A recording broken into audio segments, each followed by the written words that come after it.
नमस्कार, capital express news में आपका स्वागत है। मैं हूं आपके साथ अंकिता। चलिए बढ़ते हैं मुख्य खबर की ओर। मुख्यमंत्री डॉक्टर मोहन यादव आज उज्जैन आए और स्थानीय कार्यक्रम में शामिल हुए।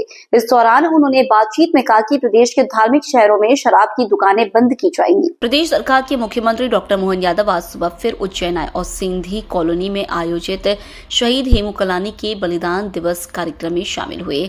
यहाँ मुख्यमंत्री ने शहीद हेमू कलानी की प्रतिमा पर माल्यार्पण कर पुष्पांजलि अर्पित की। इस दौरान उन्होंने संबोधित करते हुए कहा कि हमें स्वतंत्रता संग्राम सेनानियों का बलिदान भूलना नहीं चाहिए। कार्यक्रम से लौटते वक्त मुख्यमंत्री डॉक्टर मोहन यादव ने मीडिया के साथ बातचीत में कहा, प्रदेश सरकार प्रदेश के सभी धार्मिक शहरों में शराब की दुकानें बंद करेगी। इस दिशा में सरकार धीरे धीरे आगे बढ़ रही है। हमारे यहाँ सम्राट विक्रमादित्य अपनी 32 पुतलियां उस द्वार में बनी हुई है। हमने अशोक का अशोक चिन्ह उसमें बनाया हुआ। राजा सूरसेन यादव के समय भगवान कृष्ण यहाँ पढ़ने आए तो भगवान की प्रतिमा भी वहाँ लगाई। ये जो 5100 साल का गौरवशाली इतिहास, इसलिए 51 फीट का वो दरवाजा भी हमारे यहाँ है। राजा भोज का चिन्ह, हमारे शंकराचार्य उज्जैन में आए, गुरु नानक देव जी महाराज यहाँ उज्जैन में आए, महावीर स्वामी जी ने तपस्या की, एक एक करके वो सारी बातें उस द्वार में संकलित की है। वो द्वार नहीं है, उज्जैन का गौरवशाली हमारा प्रतीक चिन्ह, जिसके माध्यम से हमारे अतीत के हजारों साल के इतिहास को बजाय लिपिबद्ध करने के पत्थरों पर बनाए हुए चिन्हों के आधार पर एक एक कलाकृति उज्जैन के गौरवशाली इतिहास से जोड़ती। उसी परंपरा में और आनंद 4 चांद तब लग गए जब यशस्वी प्रधानमंत्री ने बाबा महाकाल के महालोक का लोकार्पण किया। बोले महाकाल महाराज की। अपने ग्राहक की भी चिंता करो, परमात्मा जब देता है तो ऐसे ही देता है। इसका आनंद धन का महत्व नहीं, महत्व हमारे मान सम्मान का। उज्जैन का मान सम्मान बढ़े, इसलिए मैं आज के इस अवसर पर आपने अपने प्रेम से, आपके एक वोट के एक पारिवारिक प्रेम से, आशीर्वाद से आज यशस्वी प्रधानमंत्री के माध्यम से मध्य प्रदेश सरकार हमारी बनी है। भाजपा की दृष्टि से सरकार बनी है, लेकिन इसका मतलब भाजपा कांग्रेस नहीं कर रहा हूँ, लेकिन लोकतंत्र का तकाजा है कि जो चुना जाता है उसकी सरकार उस दल की बनती है। तो ऐसे में सुनील नवलानी जी हर साल अलख निरंजन ये बुलाते रहते हैं। अमर शहीद हेमू कलानी जी का बलिदान दिवस है। मैं हर वर्ष इस स्थान से आता ही रहा हूँ, तो मेरे मन में इस बात का संतोष भी है कि हमने एक संकल्प लिया, अमर बलिदानियों को स्मरण करने का ये स्थान बनाया। हमारी श्रद्धा है, आस्था है और हमारी गौरवशाली परंपरा है कि हम अपने अतीत के उस गौरवशाली पृष्ठ को समाज के सामने लाएं, जिसके भरोसे से पूरा समाज गौरवान्वित होता है। ऐसे में अमर शहीद हेमू कलानी सहित सभी दिवंगत स्वतंत्रता सेनानियों ने जो अपनी बलिदान दिए हैं, समाज को कभी नहीं भूलना चाहिए। और हम उस परंपरा के कायल हैं जहां सम्राट विक्रमादित्य ने आज़ादी के अलग जगाई। मैं उम्मीद करूंगा कि इस स्थान से ये परमात्मा लगाव बनाए रखे और समाज सदैव इससे प्रेरणा लेते रहे।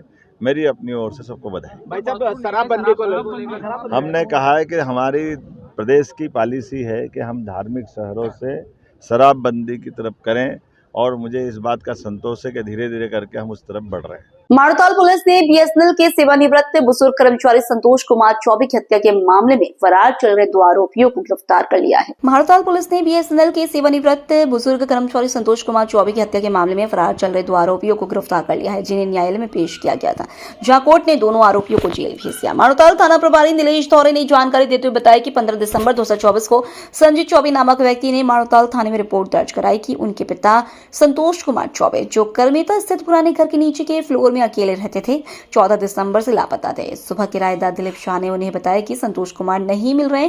खोजबीन के बाद संतोष कुमार का खून से लथपथ शव उनके दूसरे मकान के कमरे में मिला, जिसके बाद सूचना पर पहुंची पुलिस ने हत्या का मामला दर्ज कर जांच शुरू कर दी और इसकी जानकारी वरिष्ठ अधिकारियों को दी गई। पूरे मामले में पुलिस अधीक्षक संपत उपाध्याय ने मामले को गंभीरता से लेते हुए अतिरिक्त पुलिस अधीक्षक आनंद कलादगी के निर्देशन में मारूताल पुलिस की एक टीम का गठन किया। प्रारंभिक जांच में 5 आरोपियों राजन कोल, सतीश कोरी, शिवा कोल, शेख सोहेल और एक नाबालिग बालक को गिरफ्तार कर लिया गया था। वहीं सुमित केवट और अभिषेक केवट फरार थे, जिनकी गिरफ्तारी पुलिस के लिए चुनौतीपूर्ण बन गई थी। थाना प्रभारी नीलेश धौरे के नेतृत्व में गठित टीम को मुखबिर से मिली जानकारी के आधार पर आरोपियों की घेराबंदी की दोनों को गिरफ्तार कर सख्ती से पूछताछ की गई, जिसमें उन्होंने अन्य आरोपियों के साथ मिलकर हत्या की साजिश रचने और उसे अंजाम देने की बात कबूल की।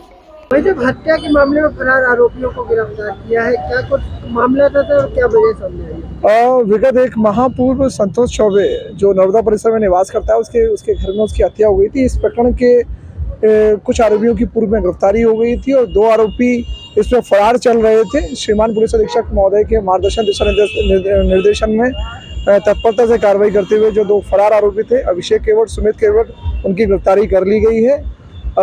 कुछ आरोपियों का इसमें सीसीटीवी फुटेज के आधार पर खुलासा हुआ है। वैधानिक कार्रवाई करते हुए इनको आज माननीय न्यायालय के समक्ष पेश किया गया है। ये आरोपी ये पनागढ़ क्षेत्र के रहने वाले हैं। इनके आपराधिक रिकॉर्ड के संबंध में जानकारी ली जा रही है और इनकी कितनी संलिप्तता थी इसके संबंध में और बारीकी से जांच की जा रही है। जबलपुर के घोलपुर थाना क्षेत्र के आमखेड़ा रोड पर में लगभग रात 11 बजे ई रिक्शा की टक्कर लगने से 2 अज्ञात एनफील्ड सवारों ने ई रिक्शा चालक के ऊपर पत्नी शबनम और बच्ची अंजुम के सामने चाकू से हमला कर पति को मौके घाट उतार दिया। घटना को अंजाम देने के बाद आरोपी मौके से फरार हो गए। घायल युवक को इलाज के लिए जबलपुर के मेडिकल अस्पताल लाया गया था, जहां युवक ने इलाज के दौरान मेडिकल अस्पताल में दम तोड़ दिया। घटना की जानकारी लगने के बाद परिजनों ने घोलपुर थाने में पहुंचकर जमकर हंगामा किया और आरोपियों की गिरफ्तारी करने की मांग की। थाने पहुंचे परिजनों ने पूरे मामले में जानकारी देते हुए बताया है कि मृतक युवक मकबूल उर्फ टिंगू अंसारी, उम्र 28 साल, गौशाला रोड, थाना घोलपुर क्षेत्र का निवासी है, जो अपनी पत्नी और बच्चे के साथ अपने ससुराल से वापस घर आ रहा था। इसी दौरान बाइक में उसकी ई रिक्शा की टक्कर हो गई। बाइक सवारों ने बाइक में टक्कर होने से उनकी बाइक का नुकसान हुआ था, जहां बदमाशों ने ई रिक्शा चालक से पैसे मांगा। जब पैसे नहीं दिए तो बाइक सवार बदमाशों ने युवक पर चाकू से हमला कर उसे घायल कर दिया। जैसे घायल अवस्था में इलाज के लिए जबलपुर के मेडिकल अस्पताल लाया गया था, जहां उसे डॉक्टरों ने मृत घोषित कर दिया। घटना की जानकारी लगने के बाद मौके पर पहुंची थाना प्रभारी प्रतीक्षा मार्को और सब इंस्पेक्टर किशोर बागड़ी ने अज्ञात आरोपियों के खिलाफ मामला दर्ज करते हुए मामले की जांच शुरू कर दी है। पूरा घटनाक्रम में कैसे जानकारी लगी आपको? वो बताती रही कि यानी पैसे मांगते रहे हमसे गाड़ी से उतार के, हम पैसे नहीं दिए, धक्का लगा उसमें रिक्शे में, आगे वो चाकू मार के चले गए। कितने लड़के थे? 2। क्या नाम है जो खत्म हुए? टिंगू और मकबूल। अच्छा, क्या करते हैं वो? रिक्शे ही चलाते हैं। कितनी उम्र होगी इनकी? वो 30 साल। आपका नाम? इंताज देवर। की घटना है, क्या घटनाक्रम है पूरा? घटना 2 घंटे पहले की है। हम लोग आमखेड़ा रोड में घटना हुई है। तो छोटे वालों को चाकू मार दिया, सिर्फ जरा सा गाड़ी में लग गया था, वो भगने लगा तो उसको उतर के बुलेट से चाकू मार दिए कुछ लड़के ने। वो हिंदू लड़के थे और यहाँ पे गोलपुर थाने में आए तो कोई, हम लोग 1.5 घंटे में बाहर बैठे, कोई सुनवाई नहीं हो रही है। हम लोग मत्था पटक पटक के परेशान हो गए, कोई सुनवाई नहीं हो रही है। और हमारा छोटा वाला भाई दम तोड़ दिया मेडिकल में। टिंगू नाम रहा, मकबूल बोलते, टिंगू उर्फ टिंगू है। क्या काम करते थे? वो ई रिक्शा चलाता था, वो खड़ा है ई रिक्शा। लड़ाई की कोई वजह नहीं? नहीं सर, कोई वजह नहीं। अपने मिसेस को लेके हमारे घर जा रहा था, मायके से लेके घर जा रहा था। कहाँ का पूरा घटनाक्रम है? जी अपने यहाँ ये पेट्रोल पंप के पहले, आमखेड़ा रोड पे पेट्रोल पंप के पहले मंदिर के पास। कितने लड़के थे लगभग? लड़के नहीं मालूम सर हमें, जानकारी नहीं। आपका नाम? महमूद अहमद, बड़े भाई हैं। भाई साहब, चाकू की घटना हुई, क्या घटनाक्रम है, कहाँ का? ये थाना गोहलपुर के अंतर्गत आमखेड़ा रोड है। वहाँ पर राजुल ड्रीम सिटी है। राजुल ड्रीम सिटी के थोड़े आगे एक दंपत्ति अपनी पत्नी, बच्चे और स्वयं वो ई रिक्शा चला रहे थे। ई रिक्शा चलाने के दौरान एक मोटरसाइकिल आई जिससे उनका एक्सीडेंट हो गया ई रिक्शा पे। इसी बात को लेकर दोनों पक्षों का विवाद हुआ, जिसमें कि 2 लड़के थे। विवाद के दौरान वहाँ पर लड़ाई झगड़ा हुआ। लड़ाई झगड़े के दौरान मकबूल अहमद पिता मुमताज को चाकू लगा है और चाकू के लगने के दौरान अभी वो मेडिकल हॉस्पिटल इलाज हेतु गए हुए। भैया, कितने बजे की घटना है लगभग? ये घटना तकरीबन 10:30 बजे की है। और कोई चिन्हित हुआ है जो 2 लड़के हैं इनफील्ड से? अभी तो इस संबंध में अभी विवेचना की जा रही है। अभी अज्ञात व्यक्ति ही पाए गए हैं प्रथम दृष्टया। कितने चाकू लगे? 1 या 2 चाकू लगे हैं, उनके जांघ पे लगे हुए। आपका शुभ नाम और पद? उप निरीक्षक किशोर बागड़ी, थाना गोहलपुर। ग्राम गोपीपुर सतकुंडा तहसील एवं जिला रायसेन की जन समस्याओं को लेकर समस्त ग्रामवासी आज कलेक्टर कार्यालय रायसेन का घेराव करेंगे। मुख्य समस्याएं निम्न है। ग्राम गोपीपुर सतकुंडा में निजी जमीनों पर भी वन विभाग द्वारा बोर नहीं करने दिया जाता, जबकि शासन द्वारा बोरिंग पर कोई प्रतिबंध नहीं है। ग्राम गोपीसुर सतकुंडा में आज दिनांक तक सड़क की कोई व्यवस्था नहीं है, पेयजल की कोई व्यवस्था नहीं है, लोग नाले का पानी पीने को मजबूर है। वन विभाग द्वारा गुंडागर्दी कर अवैध वसूली की जाती है, महिलाओं के साथ छेड़छाड़ की जाती है। वन विभाग के खरवई के डिप्टी रेंजर सर्जन मीणा द्वारा शराब पीकर महिलाओं से बदसलूकी की जाती है। गांव के 50 महिला एवं पुरुषों ने थाना खरवई में लिखित शिकायत देकर एफआईआर करने की मांग की गई, लेकिन खरवई पुलिस द्वारा आज दिनांक तक आरोपी वन कर्मचारी के विरुद्ध एफआईआर दर्ज नहीं की गई है। इसके विरोध में आज विशाल धरना प्रदर्शन होने जा रहा है, जिसमें गांव के लगभग 500 से 700 लोगों के पहुंचने की संभावना है। डिप्टी रेंजर मुर्दाबाद, सर्जन मीणा तेरी गुंडागर्दी नहीं चलेगी, नहीं चलेगी। बर्खास्त करो सर्जन मीणा को बर्खास्त करो। सर्जन मीणा तेरी गुंडागर्दी नहीं चलेगी, नहीं चलेगी। डिप्टी रेंजर मुर्दाबाद, सर्जन मीणा मुर्दाबाद, डिप्टी रेंजर मुर्दाबाद, सर्जन मीणा तेरी गुंडागर्दी नहीं चलेगी, नहीं चलेगी। सर्जन मीणा मुर्दाबाद, डिप्टी रेंजर मुर्दाबाद,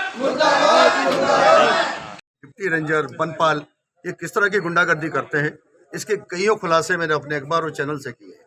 मैं ये चाहता हूं कि आपको किसने अधिकार दिया महिलाओं के साथ बदतमीजी करने का।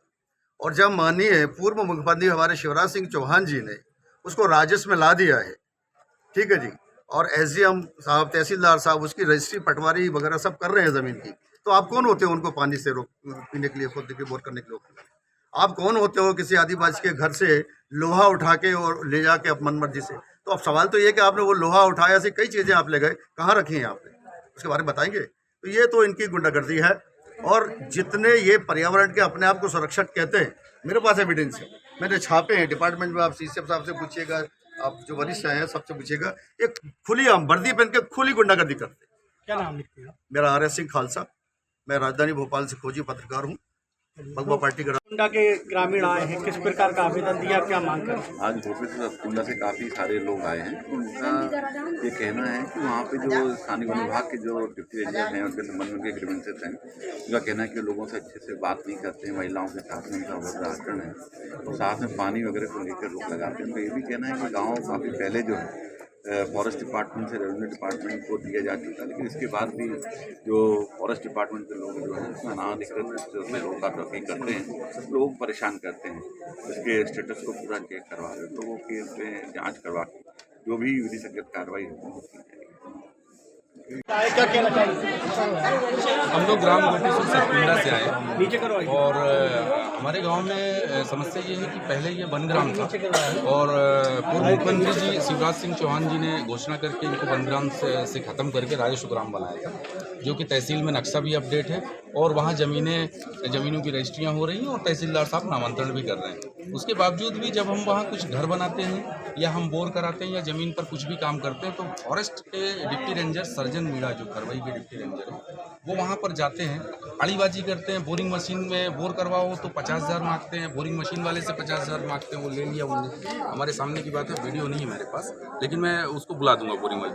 दूसरा, वो वहाँ कहते हैं कि ये वन ग्राम है, जबकि फॉरेस्ट से मैंने डीएफओ साहब से पूछा, उन्होंने कहा 2022 में एनओसी जा चुकी है फॉरेस्ट डिपार्टमेंट की और कलेक्टर साहब के यहाँ पता किया तो कलेक्टर साहब का कहना है नोटिफिकेशन बचा है केवल, बाकी सारी प्रक्रिया हो गई है।